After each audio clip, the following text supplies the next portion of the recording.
आयुर्वेद की पुस्तकों में हिमालय को अनमोल जड़ी बूटियों का भंडार बताया गया है। यहाँ मिलने वाली औषधीय वनस्पतियों की तुलना बहुमूल्य रत्नों से की गई है। जड़ी बूटियों का और औषधीय वनस्पतियों का ऐसा ही खजाना छत्तीसगढ़ राज्य के बस्तर इलाके में भी देखने को मिलता है।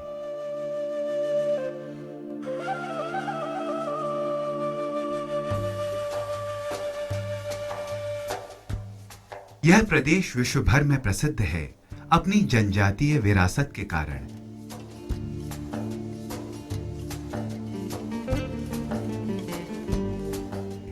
निश्चल लोग, सीधी सादी जिंदगी। पारंपरिक हाट बाजारों की रंगत देखने लायक होती है और मनोरंजन के तौर तरीके भी कम अनोखे नहीं। शहरों जैसी सुख सुविधाएं इन दूर दराज के गांव में नहीं होती, पर जिंदा दिली और उत्साह का कोई अभाव नहीं।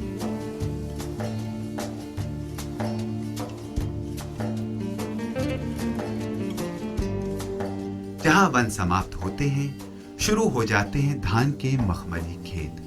देश भर में छत्तीसगढ़ की पहचान धान भंडार के रूप में है। इठलाती नदियां और खिलखिलाते झरने कदम कदम पर आपका स्वागत करते हैं। जहां तक नजर जाती है, हरे भरे वृक्ष दिखते हैं।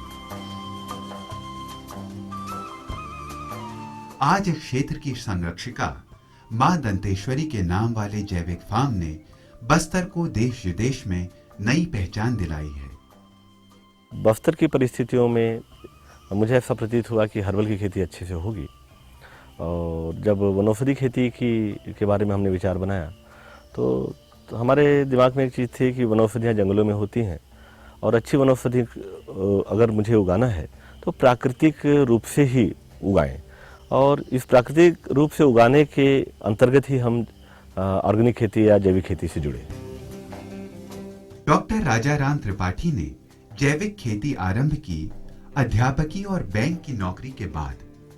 फलों की बागवानी का उनका प्रयोग ज्यादा सफल नहीं रहा, पर इन सभी अनुभवों का भरपूर लाभ उन्हें मिला जब कोंडागांव के निकट बहुत सीमित साधनों से उन्होंने मां दंतेश्वरी हर्बल फार्म की स्थापना कर बंजर धरती को हरियाली में बदलना शुरू किया। इस काम के लिए उन्हें प्रेरित किया डॉक्टर ढोडियाल ने। डॉक्टर त्रिपाठी ने जिस फसल को सबसे पहले चुना वह थी सफेद मूसली। इसकी मांग काफी बड़ी है और अगर गुणवत्ता को बनाए रखा जाए तो किसान को बहुत अच्छी कीमत मिल सकती है। शुरू से ही डॉक्टर त्रिपाठी की कोशिश यह काम सुनियोजित ढंग से करने की रही। सफ़ेद मूसली के साथ मेरा नाम जो जुड़ा है वो सच भी है। वर्तमान में हम देश के सबसे बड़े वनौषधि उत्पादक तो हैं ही, लेकिन सफ़ेद मूसली के सबसे बड़े उत्पादक हैं। और सफ़ेद मूसली के उत्पादन के पीछे सीधा सा कारण है कि किसान वही उगाए जो बिक जाए। सबसे पहले मूसली को बोने के लिए जतन से क्यारियां तैयार की जाती हैं।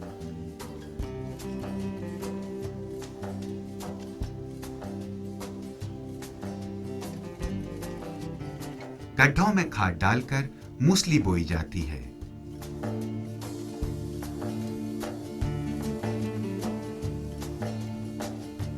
सिंचाई, खरपतवार की सफाई सभी ऐसे काम हैं जो श्रम मांगते हैं।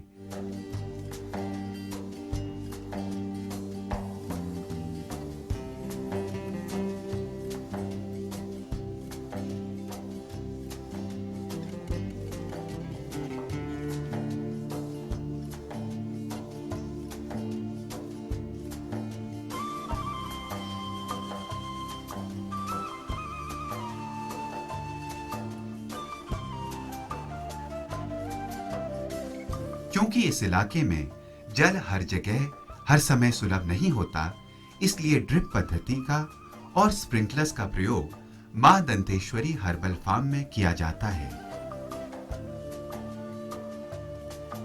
इस तरह की टेक्नोलॉजी का प्रयोग करने वाले डॉक्टर राजाराम त्रिपाठी पहले व्यक्ति हैं।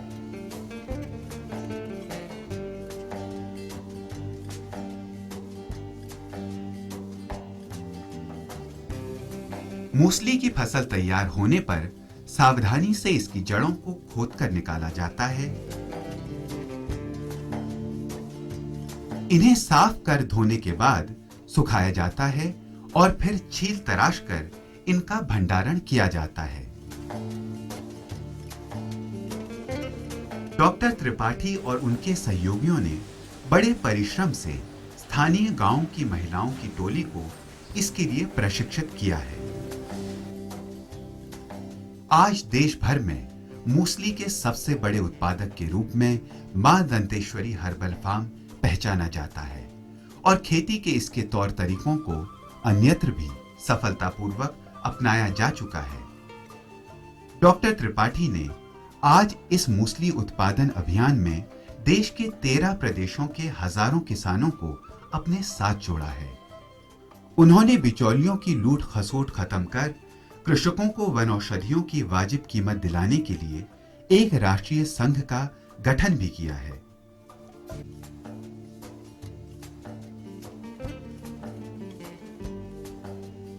मूसली की खेती की सफलता ने डॉक्टर त्रिपाठी को अनेक दूसरी औषधीय वनस्पतियों के उत्पादन के लिए प्रोत्साहित किया।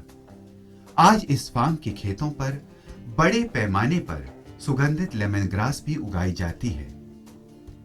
लेमन ग्रास का उपयोग खाने को स्वादिष्ट और सुगंधित बनाने के लिए ही नहीं किया जाता, अनेक औषधियों और कीट निरोधकों में भी इसकी जरूरत पड़ती है।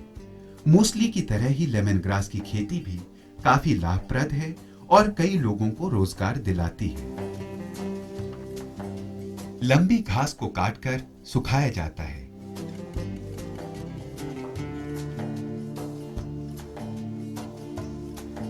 इसके लिए मां दंतेश्वरी हर्बल फार्म में बिजली के ड्रायर्स को इस्तेमाल किया जाता है।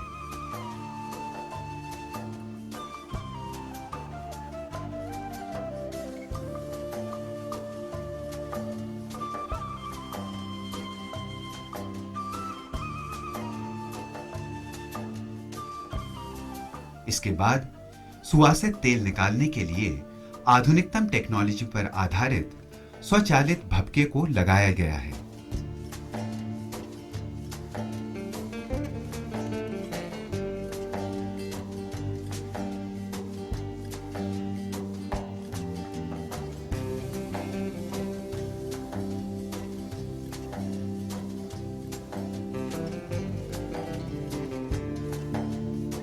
इन सब उपकरणों को देखकर लगता है कि मां दंतेश्वरी हर्बल फार्म को हाईटेक कहना कितना सार्थक है।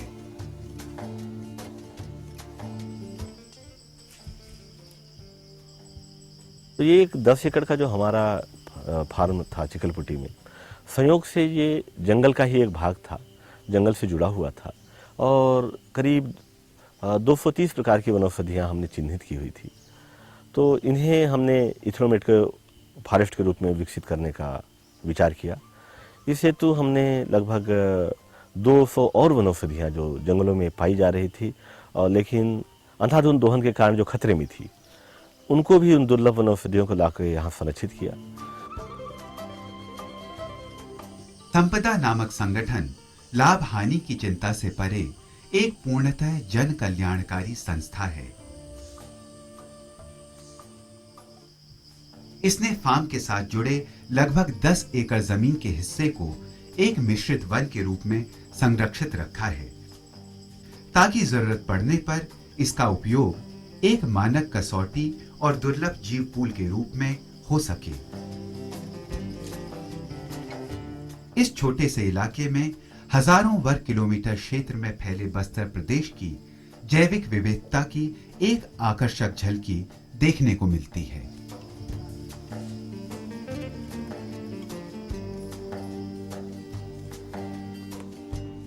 डॉक्टर त्रिपाठी ने अपने अनुभव और शोध से यह बात पता करी कि अपने प्राकृतिक परिवेश में यह औषधीय वनस्पतियां एक साथ पनपती और उपजती हैं।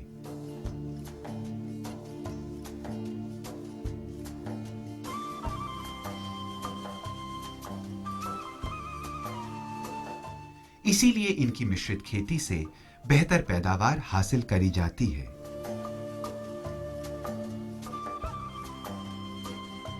अलग अलग जगहों पर कहीं मूसली के साथ लेमन ग्रास देखने को मिलती है तो कहीं ब्राह्मी।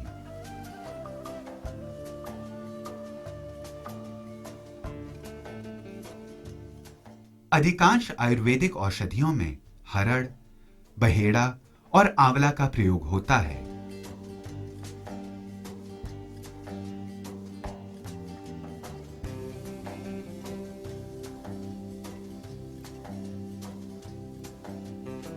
कई जगह हल्दी के पौधे दिखते हैं। यहीं कुछ पेड़ों पर काली मिर्च की बेलें भी चढ़ाई गई हैं।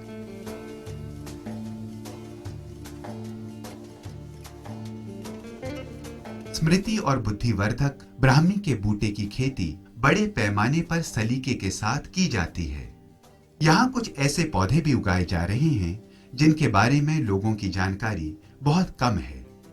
मीठी तुलसी अथवा स्टीविया ऐसी ही वनस्पति है जिसकी मिठास चीनी से 20 गुना होती है। कुछ कम पहचाने जाने वाली दुर्लभ वनस्पति प्रजातियों के बारे में भी मां दंतेश्वरी हर्बल फार्म के प्रयास काफी सफल रहे हैं। अनाटो वृक्ष के रंगीन फूल देखने में बेहद आकर्षक होते हैं। यहां इनका आयात मेडागास्कर द्वीप से किया गया है। इसके फूलों का उपयोग अनेक खाद्य पदार्थों एवं औषधियों में स्वाद बढ़ाने के लिए या कुदरती रंग के रूप में किया जाता है।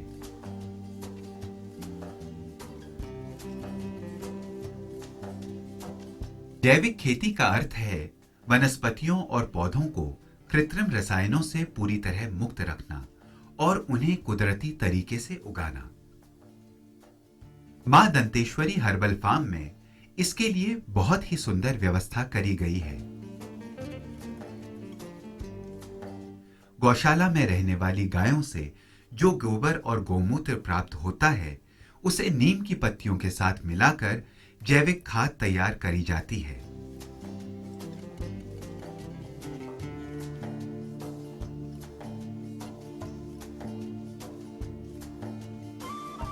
इसके लिए केंचुओं का प्रयोग भी किया जाता है। इस प्रक्रिया के लिए फार्म में एक वर्म बैंक बनाया गया है। मटकों में रखे ये केंचुए जिस पदार्थ का विसर्जन करते हैं वह पूरी तरह गंधहीन होता है और पौधों के लिए बेहद ही पौष्टिक। केंचुओं की मदद से जैविक खाद बनाने के इस काम को वर्मी कल्चर कहते हैं और इसका प्रशिक्षण बहुत आसानी से किसी भी किसान को दिया जा सकता है। मां दंतेश्वरी हर्बल फार्म में जैविक खेती से संबंधित सभी जानकारियां और सहयोग एक ही जगह आसानी से सुलभ है। व्यावसायिक और तकनीकी प्रशिक्षण के लिए नियमित शिविरों और कार्यशालाओं का आयोजन भी किया जाता है। जो लोग इस विषय पर शोध करना चाहते हैं उनका यहाँ स्वागत है।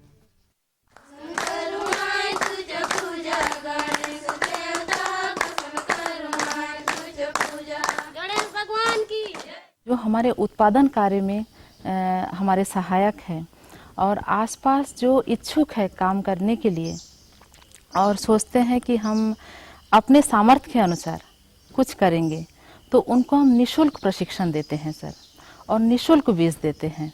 तो भोजन अवकाश होता है हमारे यहाँ तो हम क्या करते हैं अक्षर ज्ञान का भी करवाती हूँ उनको, और जिनको पढ़ना आता है उनको मैं छोटी छोटी पुस्तकें बड़े बड़े अक्षरों वाली दे देती हूँ, और जिनको अपना नाम लिखना नहीं आता है उनको कई लोगों को तो मैंने अक्षर ज्ञान करवाया है।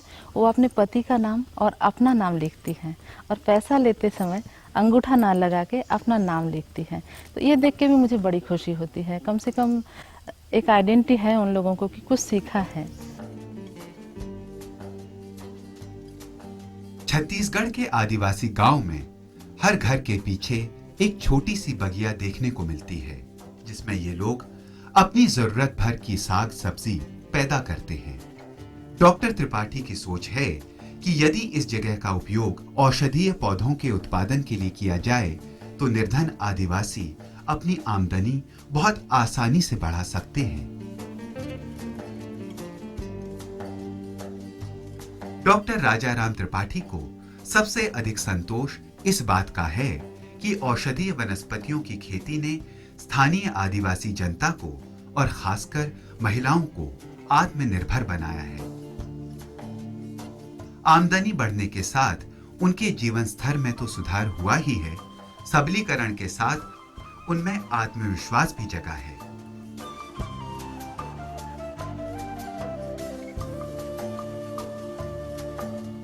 हमने सबसे पहले अपना वेबसाइट लॉन्च किया। हम पहले किसान हुए जो अपनी चीज़ को बेचने के लिए इंटरनेट का सहारा हमने लिया 96 में, और इंटरनेट के ज़रिए हम सीधे ग्राहकों तक पहुंचने लगे। वनौषधि के बाज़ार में अगर हमें जाना है तो विश्व स्तर पे हमारा उत्पाद जैविक हो, और इसके लिए हमने अंतर्राष्ट्रीय मापदंडों को अपनाना तय किया। इस हेतु हमने international federation of organic agriculture movement IFOM उसके हम सदस्य बने। इसके सदस्य हम सन 2001 में बने और भारत सरकार सन 2002 में उसकी मेंबर बनी। We are certified by EcoCert Germany and we are the first one to be certified by EcoCert, and that helps us in exporting. At present we are exporting. We are exporting in UK and few more countries. We are exporting processed herbs. And then we are working on oleoresin and then herbal extracts. मां Danteshwari herbal farm में एक अद्भुत संगम देखने को मिलता है, आधुनिकतम technology और पारंपरिक ज्ञान का। वन औषधियों की खेती के इस अनोखे प्रयोग की सफलता की नींव टिकी है अपनी जमीन से जुड़े डॉक्टर राजाराम त्रिपाठी के जीवट में। अपने साथ और लोगों को लेकर आगे बढ़ने के डॉक्टर त्रिपाठी के सपने ने आज एक राष्ट्रव्यापी अभियान का रूप ले लिया है।